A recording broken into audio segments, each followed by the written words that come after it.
ಎಲ್ಲರಿಗೂ ನಮಸ್ಕಾರ.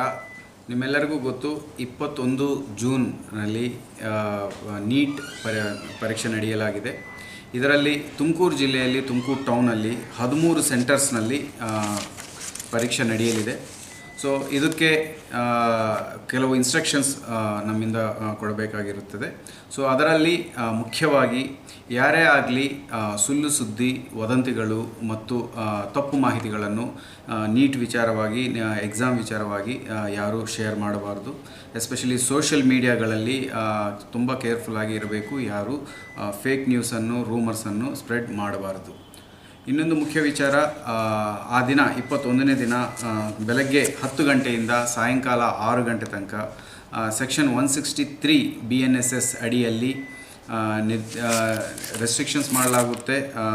ಸೊ ಆ ಸಮಯದಲ್ಲಿ 200 ಮೀಟರ್ಸ್ ವ್ಯಾಪ್ತಿಯಲ್ಲಿ ನಿಷೇಧಾಜ್ಞೆಯನ್ನು ಜಾರಿಗೊಳಿಸಲಾಗಿದೆ ಮಾನ್ಯ ಜಿಲ್ಲಾಧಿಕಾರಿಗಳಿಂದ. ಸೊ ಅಲ್ಲಿ ಯಾವುದೇ ಶಾಪ್ಸ್ ಆಗಲಿ, 5ಕ್ಕಿಂತ ಹೆಚ್ಚು ಜನರು ಗುಂಪು ಸೇರಿಕೊಳ್ಳೋದಾಗಲಿ, especially xerox shops, photo copying shops ಆಗಲಿ ಓಪನ್ ಇರೋಕ್ಕೆ ಸಾಧ್ಯ ಇಲ್ಲ. ಸೊ ದಯವಿಟ್ಟು ನಿಮಗೆ ಎಕ್ಸಾಮ್ಗೋಸ್ಕರ ನೀಟಲ್ಲಿ ಏನು ಇನ್ಸ್ಟ್ರಕ್ಷನ್ಸ್ ಕೊಡಲಾಗಿದೆ ಅದನ್ನು ಕಟ್ಟುನಿಟ್ಟುವಾಗಿ ಪಾಲಿಸಿ. ರೆಸ್ಟ್ರಿಕ್ಟೆಡ್ ಐಟಮ್ಸನ್ನು ಯಾವುದು ಕ್ಯಾರಿ ಮಾಡೋದು ಬೇಡ. ಇನ್ನಿತರ ಯಾವುದೇ ಸಮಸ್ಯೆ ಇದ್ರೂ ಎಕ್ಸಾಮ್ ಸೆಂಟರ್ಸ್ ಕೋಆರ್ಡಿನೇಟರ್ಸ್ ಯಾರಿರ್ತಾರೆ ಅವ್ರ ಜೊತೆ ಸಂಪರ್ಕದಲ್ಲಿ ಬರಬೇಕು. ಪೊಲೀಸ್ ಬಂದೋಬಸ್ತು ಕಟ್ಟುನಿಟ್ಟವಾಗಿರುತ್ತೆ. ಸೊ ಹಾಗಾಗಿ ಯಾರು ಯಾವುದು ತಪ್ಪು ಮಾಡದೆ ಸೇಫ್ ಆ್ಯಂಡ್ ಸೆಕ್ಯೂರ್ ಆಗಿ ನಿಮ್ಮ ಎಕ್ಸಾಮ್ ನೀವು ಬರೆಯಬೇಕಾಗುತ್ತೆ.